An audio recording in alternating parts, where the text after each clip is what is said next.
Você se tornou mãe e de repente um medo avassalador começou a surgir na sua cabeça. E se eu ficar doente, o que vai ser dos meus filhos? E se acontecer algo pior comigo, o que eu vou fazer? E nisso você começa a ficar extremamente ansiosa, a ponto disso até atrapalhar um pouco a sua maternidade e esse prazer que você sente ao cuidar dos seus filhos. Algumas mulheres, inclusive, sofrem de crises de ansiedade diante desse pensamento de tão intenso que é essa possível realidade. Esse medo causa muito desconforto e nesse vídeo eu vou te explicar por que ele acontece e como você pode lidar com isso. Meu nome é Paulinha Gilbert, eu sou mestre psicóloga na terapia cognitiva comportamental e o mais importante, eu sou uma pessoa que a vida inteira lidou com ansiedade e hoje fez as pazes com ela. Além disso, eu sou mãe do Theo e eu quero trazer mais para esse canal sobre as maravilhas e sobre os desafios da maternidade. Então, se você quer aprender a lidar melhor com suas emoções, com a sua ansiedade, melhorar a sua qualidade de vida, já aproveita para se inscrever aqui no canal e ativar o sininho de notificações dos próximos vídeos. Quando eu virei mãe, eu comecei a ter muito medo de alguma coisa acontecer comigo, algo grave, e meu filho ficar ali sem o cuidado da mãe, sem a presença materna.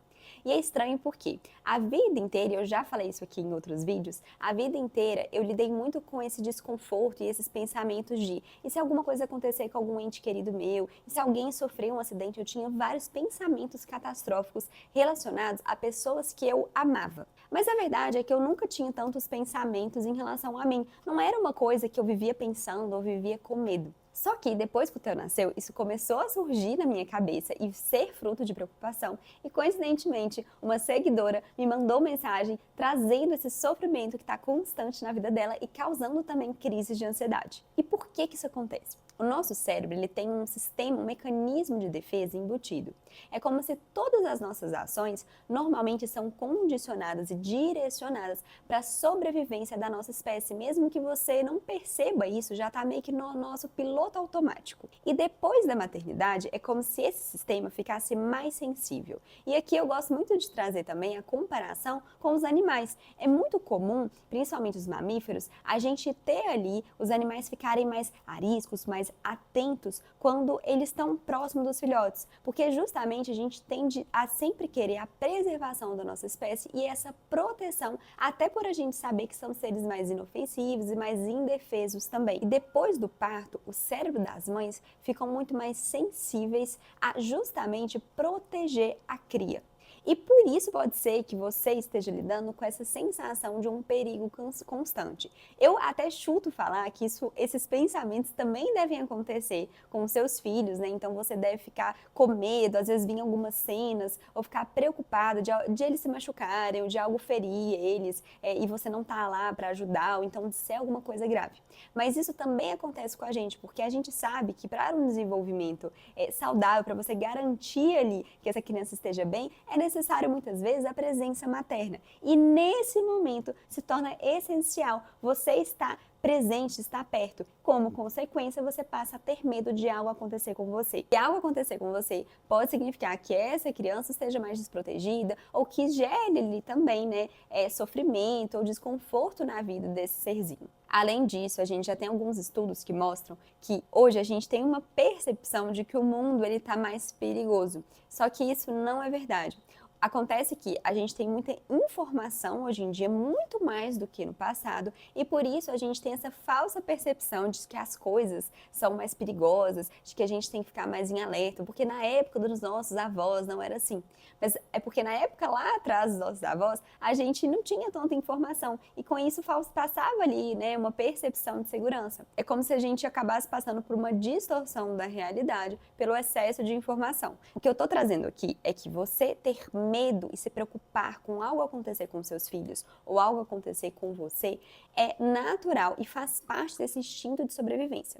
Mas quando que ele se torna disfuncional, a ponto de a gente ter que olhar mais perto para ele, dependendo até, procurar ali alguém, algum profissional, um psicólogo, por exemplo, para conseguir te acompanhar e aliviar esse sofrimento. Esse medo se torna um problema quando, primeiro, ele aparece ali praticamente todos os dias e com uma frequência muito grande. Ou seja, vira e mexe você está pensando, nossa, e se eu estiver doente? E se algo acontecer comigo? E às vezes você começa até a fazer algumas verificações. Então, por exemplo, você pensou que você pode estar com câncer, você começa a ver se tem algum nódulo ali no seu corpo. Você pensou que algo de ruim pode acontecer com você, você já liga e marca uma consulta com o médico. Percebe aqui que esse medo, ele ao dominar ali sua vida, dominar grande parte do seu dia, a gente já tem ali um indício que ele está sendo disfuncional e trazendo prejuízo na sua vida. O segundo indício é quando ele gera algum comportamento evitativo. Então, por exemplo, eu não vou pegar carro porque carro pode ser perigoso, pode causar algum acidente. Ou, eu vou evitar sair de casa porque se eu sair de casa pode acontecer alguma coisa comigo. O terceiro indício é você ter esse pensamento catastrófico de forma repetitiva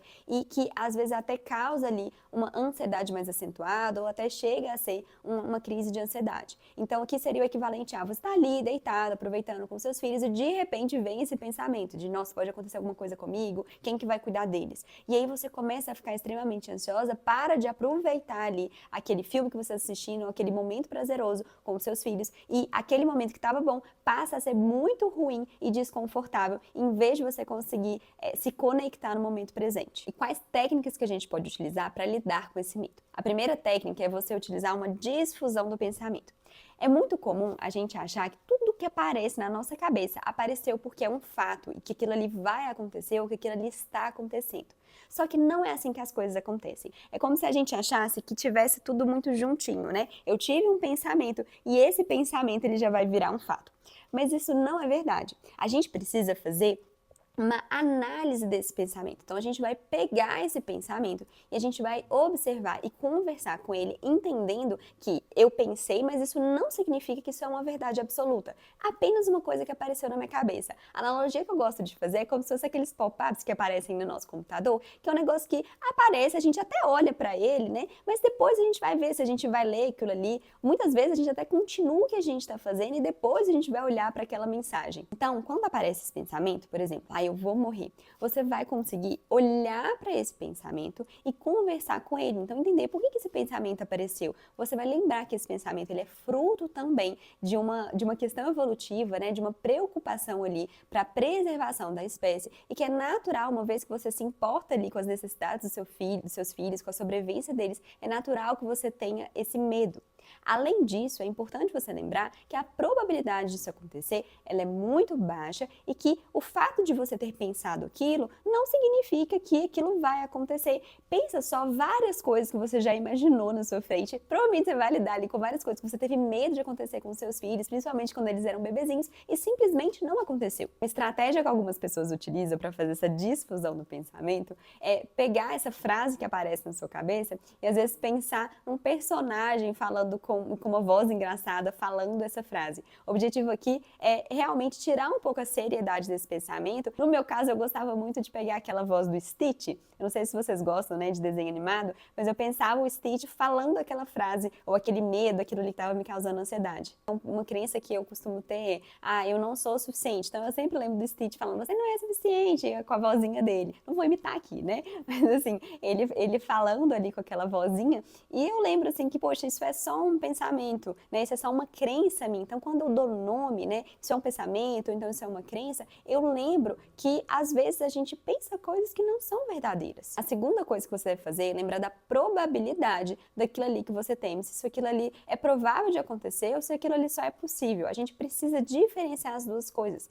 Possível, muita coisa é, mas tem muita coisa que a gente pensa que é improvável de acontecer. E quando a gente coloca isso, né, enxerga ali essa probabilidade, a gente lembra que aquilo ali que a gente teme, a gente ficar se preocupando muito com aquilo, para algo que é muito improvável, vai gastar energia e muitas vezes nem vai prevenir que aquilo ali aconteça. Uma estratégia que eu utilizo também é, às vezes eu pergunto para o chat GPT algumas coisas, por exemplo, qual a probabilidade de eu sofrer um acidente de avião, já que eu vou viajar, tudo mais. Aí quando ele me dá a probabilidade, eu falo, nossa, realmente, a probabilidade é muito baixa. Ou então, qual a probabilidade de eu, uma mulher de tantos anos, saudável, que faz exercício, adoecer, ter um câncer ou ter alguma coisa? Quando ele me dá a probabilidade, claro que aqui é uma maneira mesmo da gente conseguir ter dados. A ideia não é ficar toda hora verificando, não, tá? A ideia aqui é a gente trazer mais para a realidade e dar menos voz a esse pensamento. Basicamente, lembrar que essa preocupação está se baseando muito mais na nossa ansiedade e nessa hipervigilância do que em fatos reais e prováveis. A terceira coisa que você pode fazer é pegar essa preocupação sua e transformar ela em algo funcional, criando, por exemplo, uma estrutura de segurança para os seus filhos. Ou seja, o que está no meu alcance, no meu controle, para criar ali um espaço de segurança para os meus filhos, e se acontecer alguma coisa comigo, como que eles podem ali ainda assim estar em um ambiente seguro, em que eles serão bem criados. Claro que aqui cada família vai ter a sua limitação, mas no meu caso, uma vez que esse medo estava passando pela minha cabeça, eu tento sempre fazer com que, por exemplo, o Theo, ele tenha ali um convívio grande com os avós. Todo final de semana a gente vai. Eu gosto também, né, que meus familiares e minhas amigas tenham contato com o meu filho, para justamente, na minha falta, e aqui não é nem falta em relação à morte, por exemplo, mas se eu for viajar, ou se por algum motivo eu ficar mais ausente, né, em alguma fase da vida dele, ele tenha outras pessoas em que ele possa se sentir seguro. E a quarta coisa é você conseguir usar esse medo seu como uma forma de motivação para cuidar da sua saúde. Então, se você tem medo de algo acontecer na sua vida, isso é mais um motivo para que você consiga olhar ali, por exemplo, para a sua alimentação, para que você consiga fazer exercício físico, para estar o máximo de tempo presente na vida dos seus filhos. Seria o equivalente a: você tem muito medo de que aconteça alguma coisa com o seu carro e ele quebre, ele dê defeito. Você tem duas coisas que você pode fazer: simplesmente se preocupar e ficar imaginando e ficar desconfortável com essa cena, ou pegar essa preocupação e começar a fazer as manutenções de forma regular dele, cuidar dele da melhor forma possível. E a quinta coisa que você deve fazer é ir lá e conferir o meu vídeo sobre como parar uma crise de ansiedade. É comum que esses pensamentos geram muito desconforto e podem aumentar a sua ansiedade.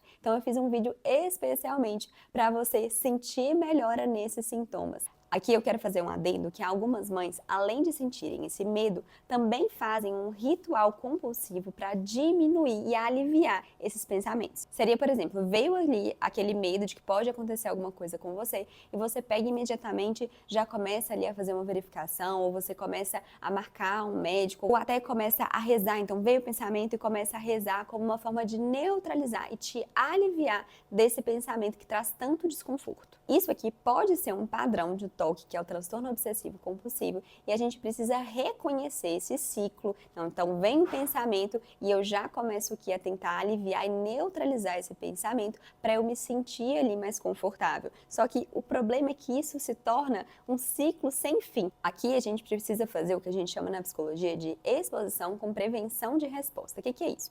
Primeiro você precisa se expor àquilo ali que você teme. No caso, o que você teme seria o pensamento de: eu vou morrer, eu vou ficar doente, vai acontecer alguma coisa comigo.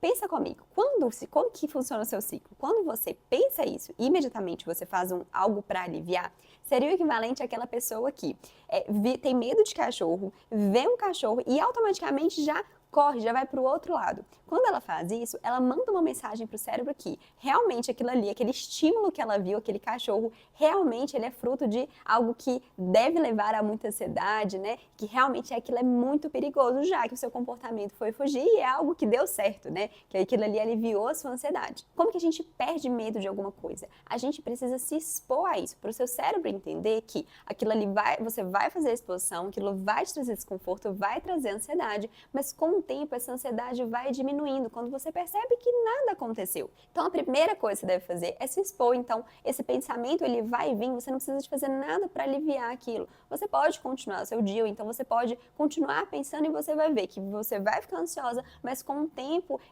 aquilo ali, né, que estava muito ansiogênico no início, ele vai diminuindo ali com o passar dos minutos. Além disso, uma coisa que você precisa parar de fazer é completar aquilo ali que te traz alívio. Eu sei que no início parece bom, né, que você vai diminuir essa ansiedade, que é muito ruim, muito desconfortável, mas na verdade ela está aumentando esse ciclo de o seu cérebro entender que aquilo ali realmente é uma coisa muito perigosa. Então você precisa adiar ao máximo ali aquele ritual. Então, um exemplo, eu pensei naquilo e uma coisa, né, que eu fazia era, por exemplo, fazer 3 vezes o sinal da cruz. A ideia é que eu demorar o máximo possível para eu fazer esse ritual meu e às vezes fazer, por exemplo, apenas um sinal.